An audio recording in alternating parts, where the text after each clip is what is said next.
Let's go. Come Very on. nice, very nice, very nice. Let's go. Nice. Finally. Oh my god. Very nice. Very nice. Yes. Let's go. Nice. Yes. Oh my god. Let's go.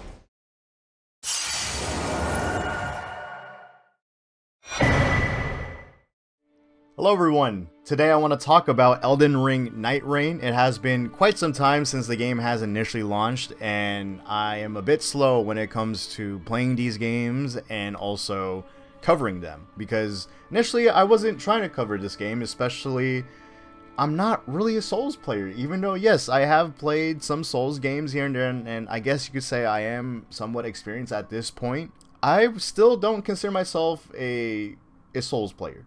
And this is what this video is mainly about. If non-Souls players can enjoy Elden Ring Nightreign. Because I actually have strong opinions about this game. Because first of all, I'm very impressed. And at the same time, there are some things I think they should focus on. Now, for context, I only played Demon Souls and I only played Elden Ring, its base game, and then its DLC expansion, Shadow of the Erdtree. And yes, I was those players that use summons. Now, I did not use any summons in Demon Souls, by the way. Their bosses weren't as like crazy compared to Elden Ring bosses, in my opinion. I didn't use like multiplayer features or summoning people from multiplayer for Demon Souls, so everything was solo for Demon Souls. It was just more so a lot of figuring out how this game functions and works as someone who is completely new to Souls series. Man, Demon Souls is a tough game if you're coming into a From Software game for the first time. But anyway, Elden Ring, base game and its DLC, I did use some summons here and there, but I did also solo some of the bosses, like Melania. There are videos in my channel history. Feel free to search them. I will probably link them as well. So I hope you guys enjoy those videos. I mean, I'm such a noob at the Souls series, but I hope this video is insightful to veterans or to new players to the franchise, so I could give you guys an insight to this. But let's dive into Elden Ring Nightreign. Also, I forgot to mention, remember, drop a like. It really does help out the video a lot, and also subscribing if you do enjoy this type of content, because I love to just sit down and talk about video games.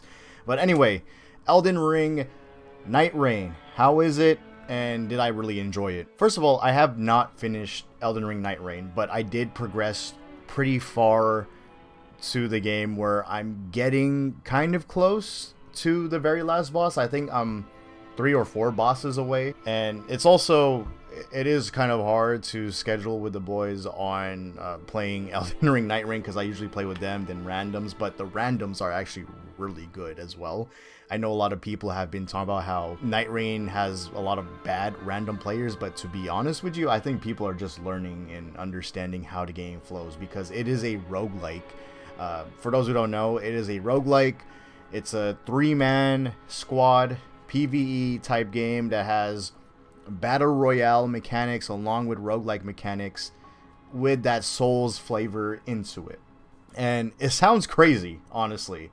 And it has a lot of also hero shooter mechanics. For those who don't know, like the hero shooter genre, it's games like Overwatch or Marvel Rivals. So each character, because you don't make your own character in Nightreign, you have to choose these certain characters, but they all have their own certain abilities and passives. I actually like that a lot. You could honestly create a lot of amazing tactics with your lineups, with your squad, if you know how they function, obviously. I was really impressed by that, with how everything just flowed the way it was. Because, again, me just describing and sitting here and saying all this, like, oh yeah, it's a roguelike, where you have to deal with so many of the randomness of the roguelike, and it has the battle royale mechanics, and then it has the, without the PvP of course, and then it has the hero shooter mechanics where you have to coordinate with your teammates, and then you have to go back to back with these bosses constantly with your teammates.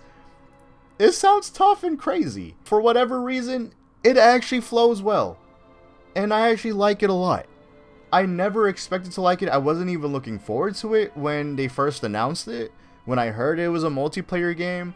And that's one of the issues I will actually talk about later. Honestly, even if you are a solo player, kind of like me, I was still enjoying the game playing with randoms or even by myself. I was able to do like runs on maps that I wasn't really familiar with, because the more that you progress through the different bosses in Nighreign, they do switch up the maps kind of. I know a lot of people have talked about that they don't really switch up the maps. They actually do.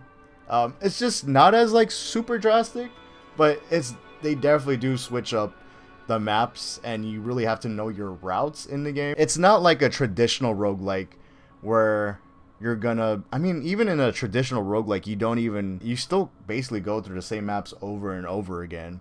And I think it's just because in a traditional roguelike, you really see more randomness.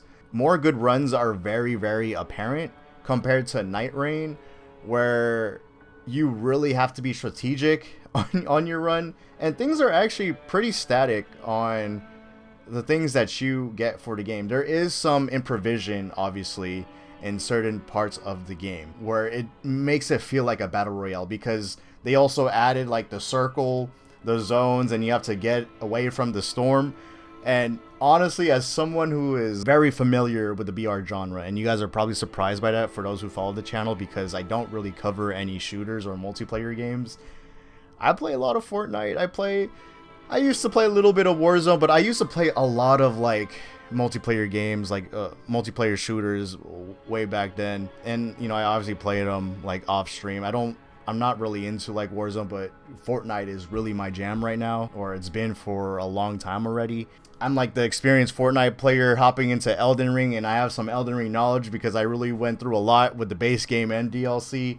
So knowing all this is, for me, is like a match made in heaven. I could adapt to this. Now, at first, it is very overwhelming. The game is very apologetic on like, you know, typical from software, but I know it's not made by Miyazaki, but it's very unapologetic, just like any other Souls games. You have to adapt to what they provide for you and how things function with their UI, their map, stuff like that. Their UI is like, if you have problems with the UI from past Souls games, you have to deal with it more here. It does get a little bit confusing, especially how the game is more fast-paced. They really rush you a lot because of the zones. I forgot if I mentioned this earlier, but they made the enemies and bosses really, really aggressive, faster, and which is why they gave you a sprint, an actual sprint where you're able to run very, very fast and parkour, or not really parkour, but wall jump or climb up walls faster. You're able to sprint faster. You don't have torrent, and then they also basically give jump pads, if you're familiar with Fortnite, where you're able to use a trampoline and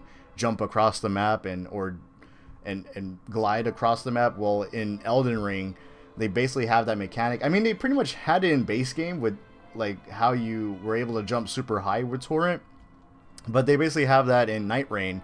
The thing is, you're able to actually utilize that to your liking, and you could go any direction with it. You could go backwards with it, you go frontwards, sideways, any direction that you want to go with it, and you go pretty far with this jump pad in this game.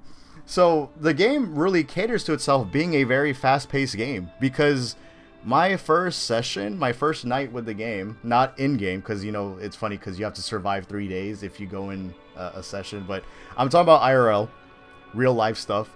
My first session with the game, I had a hard time to keep up because I was playing with my friends who were already experienced, and I was really getting overwhelmed. I had no idea what the hell we're doing. I was just following their lead and just fighting enemies along with them. Over time, the thing is, you know, since we kept dying here and there, I actually started to understand the game a little bit better, started to see things a bit clearer, because the game is not as really random for it to be a roguelike, because you really need to know your routes, you need to know where to go. Of course, there is improvisation to do these certain things, because sometimes in the map, like a battle royale, sometimes they have events in these certain maps, and sometimes you want to like go ahead and land there, right, in a battle royale. But in this game, they choose where you land at, and you kind of have to map out how you're going to get across to that certain location. So it has the features of a battle royale without the PvP, and I actually really like that a lot, especially for a roguelike, because a roguelike and a battle royale, its main theme and core idea or its design is in provision, and how are you going to survive, how are you going to adapt. And it's even better when you're doing this with your friends, because it's just hella funny. That's it. It's just hella funny, of everyone stressing out and going through it. I mean, I had situations after we defeated a boss, all of a sudden Margit, the infamous Margit, who literally was owning everybody on day one in Elden Ring and was stuck on him for maybe a week or maybe a few days, depending which player it was, he was still jumping us in the game in Nighreign. He came out of nowhere and literally jumped you guys, and then he takes you out of the session. Or not, you can't really get out of the session. When you die, you lose a level and you have to go back for your souls. And when we're coming back expecting him to fight him again, he just disappeared. So he really just came after us like he was Mr. X or Nemesis from Resident Evil, and just decided, hey, like, yeah, I'm just gonna put down your level and be like a whole obstacle for you guys, just like in base game Elden Ring, which is so From Software to do. And they actually like did that right in the whole setting of a roguelike and battle royale. Everything just makes sense. And once you start clicking with your team, once you start understanding all these characters and their ultimates, because these characters also have like crazy ultimates, like hero shooters, really do big damage or do big support for your team. Once you have it clicked with your squad mates and you guys are very coordinated, you clearly see it. And the way that you're progressing and taking out these enemies very quickly is I don't know how From Software did it. I know that they've been very familiar with the multiplayer scene, kind of, because they added multiplayer integration in their single player Souls games. The fact that this was actually very well thought out, even though it seems like a quick money grab from the developers, dude, it's honestly really fun. And then you're getting this for $40. Now, let's just say you're a solo player, because probably people are asking about that. I'm a solo player, Tim. How am I gonna go through this? And I hate to say it, it's gonna be tough. If you're not experienced with Souls games, and if you're not a patient player at all, and if you're the type to really just give up if you can't do it, I would just say you either just play with randoms and follow their lead, or just don't even bother getting the game at this point. Because the thing is about Nighreign is that a lot of their maps, a lot of their boss designs, or even the mob designs, the enemies, because you're going to be facing a lot of mobs in this game, they are designed for multiple people to be with you. And the thing is, you can't even have AI or bots with you, fighting with you. And obviously, the most cracked players out there in the world have soloed Nighreign for each boss. And kudos to them. But are you that person? Now, I'm not saying don't give up. Be like them. I want you to be like them. But that is going to be a big learning process of you trying to get through Nighreign. Now, I attempted to solo a few times. I haven't really soloed a lot, so I can't really speak on how solo is, like, quote unquote easy, or if it's chill, or if you're going to really enjoy it. But just from my experiences, that is what I felt. I felt like I really needed my teammates on certain situations, and we could have get this done way quicker than usual. But it's also the fact I just felt very overwhelmed just because I was by myself, and then all the enemies still had the same attack patterns, aggro, that are on you, as if it was you were playing with two other people. So that is the unfortunate side. But here's the thing. I was not experienced on one of the maps in solo. And this was like, again, I'm almost like near the last boss of Nighreign, so I'm kind of deep into the game already. And I went to one of the almost to end game-ish maps, and I pretty much survived up until the end of day 2, because day 3 is basically the actual boss that you fight. You go through 3 days in that game. I was able to like really go through the odds and be able to still function and play well, even though I didn't have people with me. And let me remind you, I have not really strategized or really know my routes on that certain map, because in these maps you really do want to memorize and how things work, because it could be different. And especially with how item placement is or how bosses are. There are gonna be times where you're just gonna keep running these maps over and over again, but once you understand them, it starts to be like you're kind of hamstering the wheel at this point. You get it, you're getting your reps in, and the more that you train your brain for it, you're gonna be more successful. So even though this was basically my second run on this particular map, I was able to progress really far by myself. I wasn't even like a super high level by the end of it, because you could go up to level 15. And how leveling up works is just like the base game. You go to a grace and you level up, and that is honestly the point of the game, is to gather as much loot as you can in these zones of the map, just like a battle royale. And you have to collect the highest rarity, which is gold or purple, just like a battle royale. And you also want to constantly level up, so you could have more stamina, more defense, more attack. So, and you get a lot of souls, credits, or runes that you can level up on a grace. I was only up to level 10 by the end of day 2, because the reason why I died on day 2 is because this incredibly hard boss was just very aggro. Like, honestly, I was just very irritated on that fight. I didn't know how I was gonna get through it.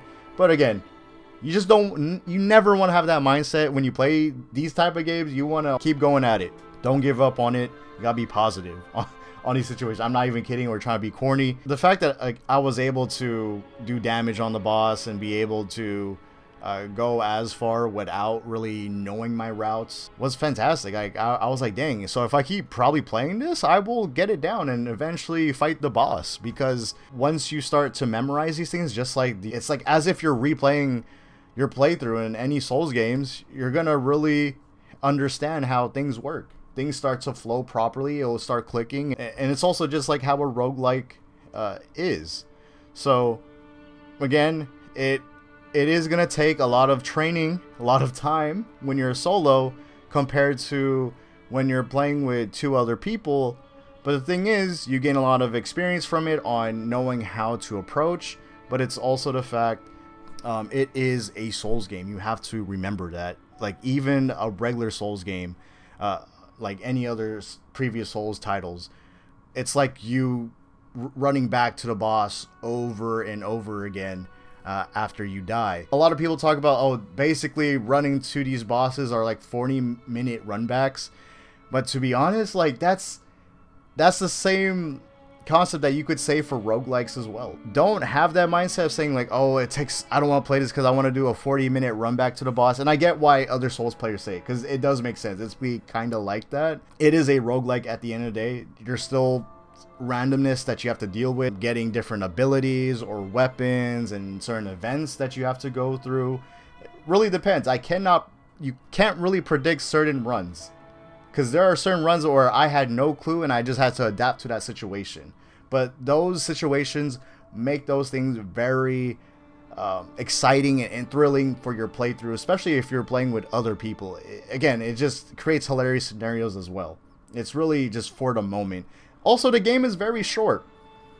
People were able to beat this pretty early, and once they beat it, there's nothing else to look forward to other than grinding other stuff. There's not a lot of content to say the least. I know it's $40, but the thing is, because they designed this in mind thinking that you're gonna run this back over and over and over again, so that's gonna take a lot of time. Because one session already is almost an hour. It's like pretty much 45 minutes to an hour from what I've personally experienced. Maybe it could be a little bit shorter, maybe 30 to 40 or 50 minutes, but these sessions are long. And also, if you do quit a multiplayer session, you do get a penalty for it. You get penalized for leaving your party members, because obviously it's a multiplayer game that relies on other people. You don't want to be that. But from my experiences, I've been having great teammates, and if you're having bad teammates, I guess everyone's still trying to learn the game, because this is a game that you really have to take your time and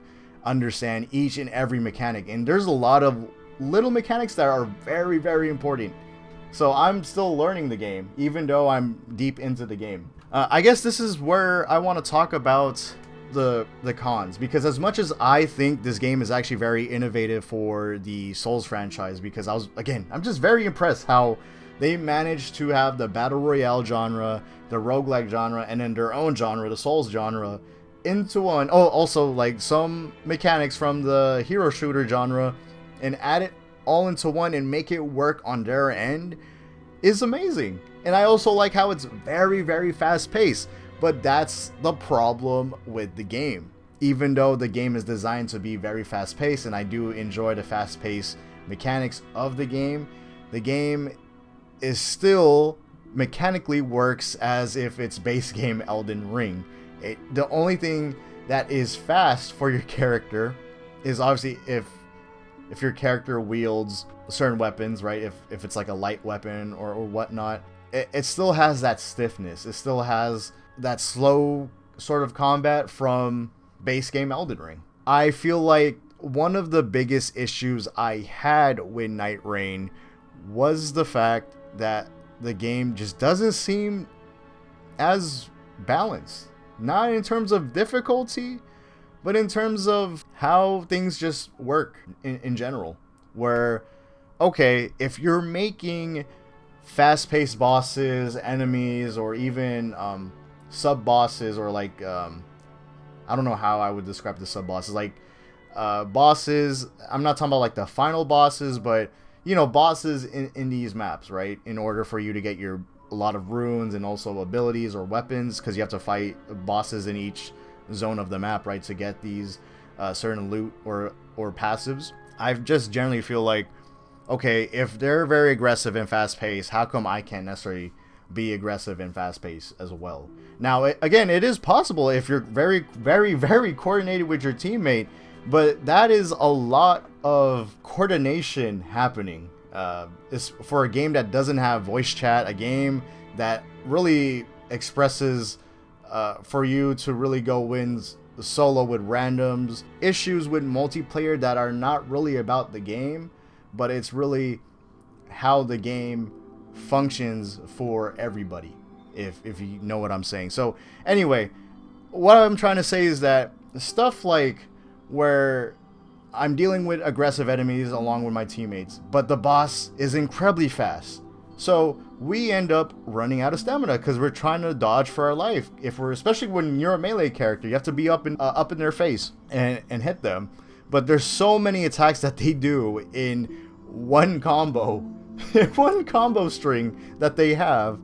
You end up don't even have stamina to swing your sword or something. And they don't give a lot of passives or accessories or like the talisman, like for your gear, to make you have a lot of stamina, or for you to recover a lot of stamina. So I just generally feel like they should be able to, I don't know, work around that somehow, where we're able to really fight back. Because also the melee characters, there are moments where it doesn't generally feel as great to be a melee character, because it just doesn't feel like you're doing enough damage in these final runs. So imagine you're in one session for 40 minutes, just get to the final boss and die in like 2 minutes.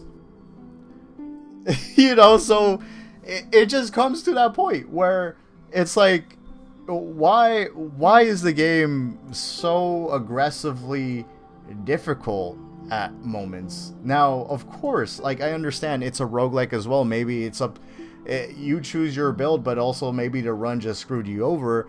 But there should be also moments, especially if you're doing this for 40 minutes each session, right, or each run, there should be a way for you to have a fighting chance. So I honestly have a problem with stamina in the game.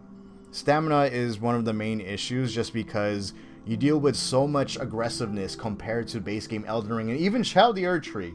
And Shadow the Earth Tree was like a pretty hard DLC, but you deal with a lot of aggressive bosses and just regular mobs that be attacking you. You know, there are just moments where I just feel like if I'm just able to maneuver around a bit more, if I'm able to run a bit more, or just hit faster or swing faster. They even modify the Greatsword user, which is one of the main like poster boy characters in Nighreign, Wilder. He's a greatsword main, and he swings way faster than you wielding a greatsword in base game Elden Ring. So they even tried to modify that, but it doesn't feel as great, to be honest with you. So, and that goes along with many other melee wielding characters. So that's one of them. That's one of the problems, is just pretty much the balancing in this game and the damage output that you be doing. I just feel like there's, they gotta tweak it maybe a little bit more, especially like when it's 3 of us and we're still not doing enough damage, or we're really like we're trying our best to really overcome, because there are just moments where it just feels impossible. So another thing that I want to talk about, especially this is a game really catered for people to play, because this is a multiplayer game now.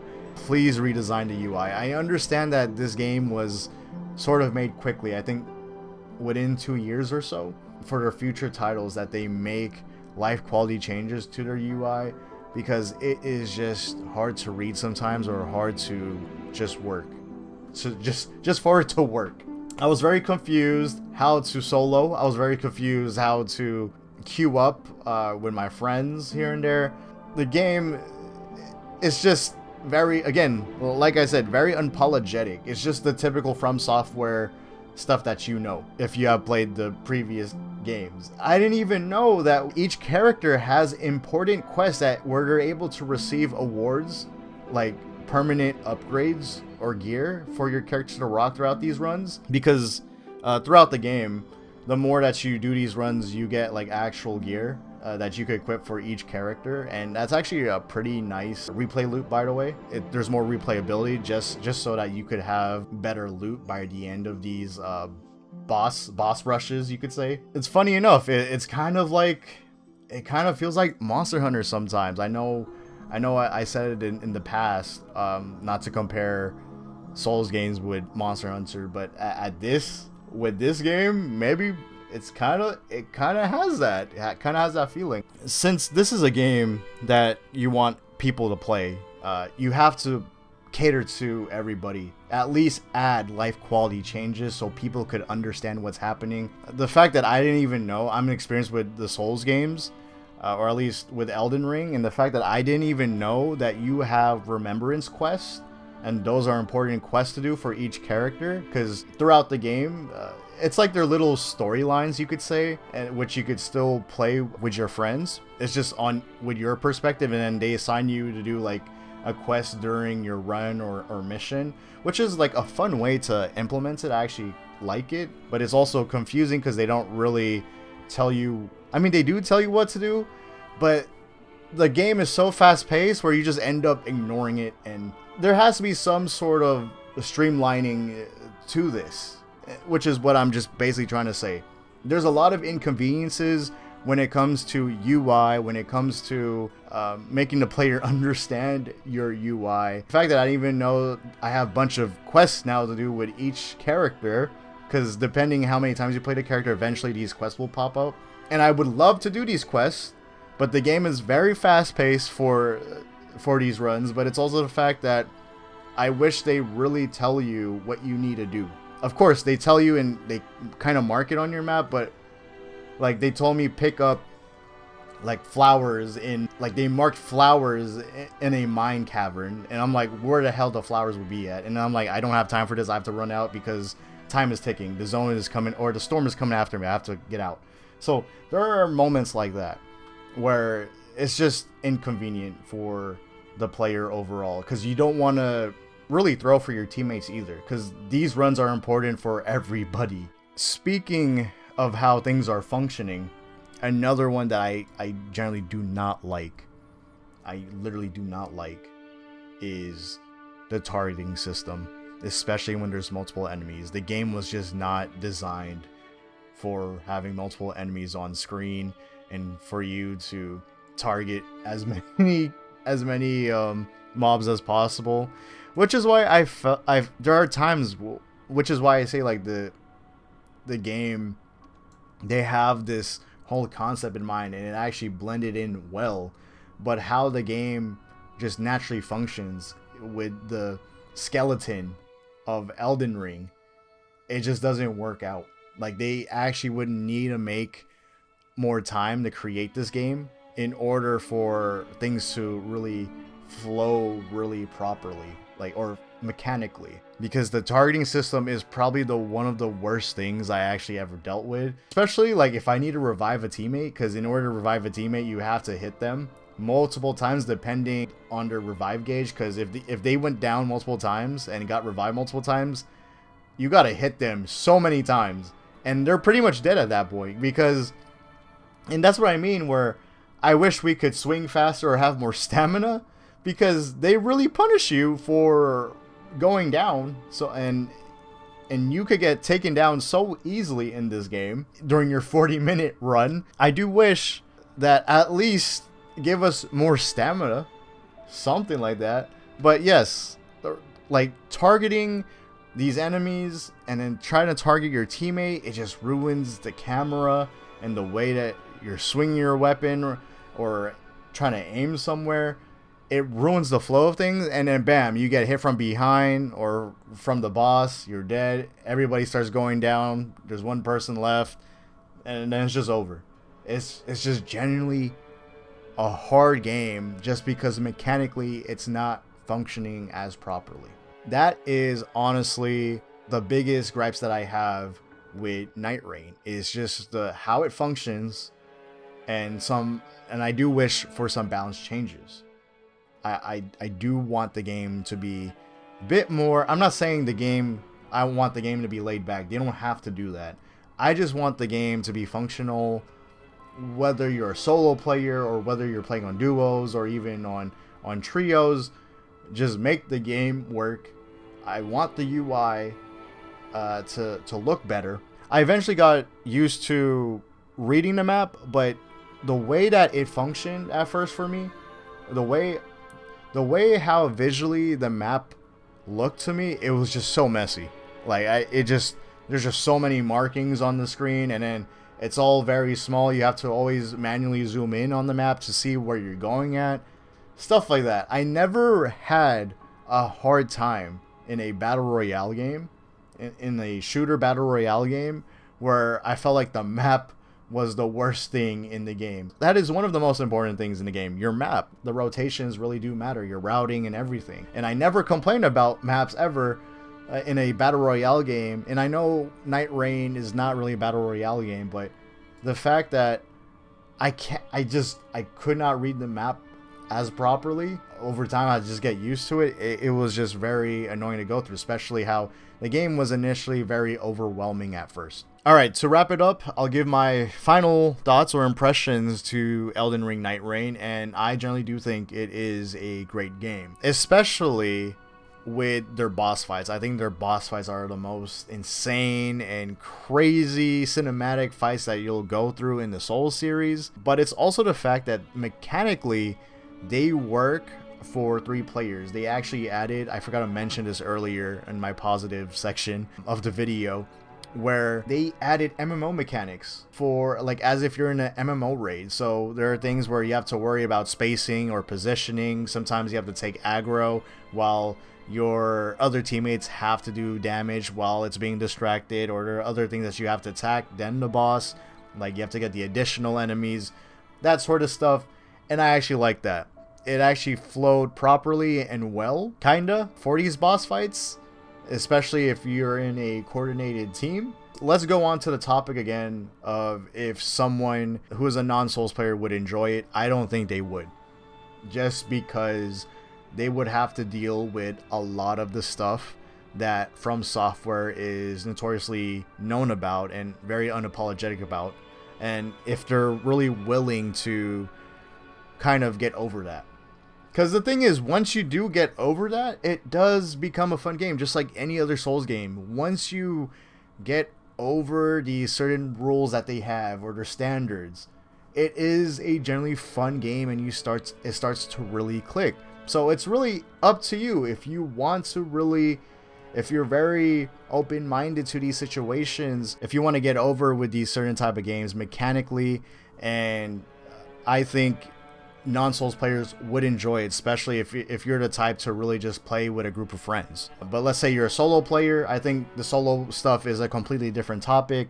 But I think if you're willing to learn, it is possible. But at the same time, just know that you will have a very hard time. It's going to take some time learning, but eventually you will get through it. That's what I believe. Because the fact that, like I mentioned before, how I was able to not really know the map or routes, and I was still able to like go through basically the whole days, I think it is possible, especially if I had enough practice. I personally think it is a fun game. I don't really think it's a 10 out of 10, but we'll see. I need to really finish up the game. But overall, I would say that it is like an 8 out of 10, and that's still very high for a debut from Software in the multiplayer scene. I just like how everything blended well somehow, and they managed for it to work. Again, the game is not perfect, and I think the stuff that I mentioned with life quality changes to the game. Oh, another thing that I forgot to mention. Multiplayer even has, like in Battle Royales, have solo, duo, and trios and squads. I don't know why From Software is very... Again, I just don't understand like the mindset sometimes. That's just me. But if you're making a multiplayer game to cater to everybody, just add a solo mode, add a duo mode, add a trio mode. If you just want trios, like if you want most people in trios, then that's fine. That's the squads basically. But why not have 4 people? I don't understand like what is going on when it comes to them being very strict on this type of stuff, especially when they're making a game that's supposed to cater to a lot of people, because multiplayer games typically have to cater to a lot of people. You have to, if you want to be successful in that realm. But luckily enough, I mean, they are using the brand name Elden Ring, which the whole world was playing a few years back. So, and probably people got used to that. I'm just very curious how you guys honestly feel, so feel free to comment. I'm really curious whether you are a new player or a veteran to the series. I want to hear your guys' opinions because it is very important, because I'm very curious about like these sort of topics. I'm actually really serious about it. I know I keep saying that, but I really want you guys to share your opinions down below. But remember, drop a like because it really does help the channel a lot. And also subscribe if you like these sort of conversations, these topics, these commentary videos, which I love to just sit down and talk about video games because that's what I mainly do. I love it. I'm all here for it. All right, y'all have a good day, good night, good afternoon. I'm out. Peace.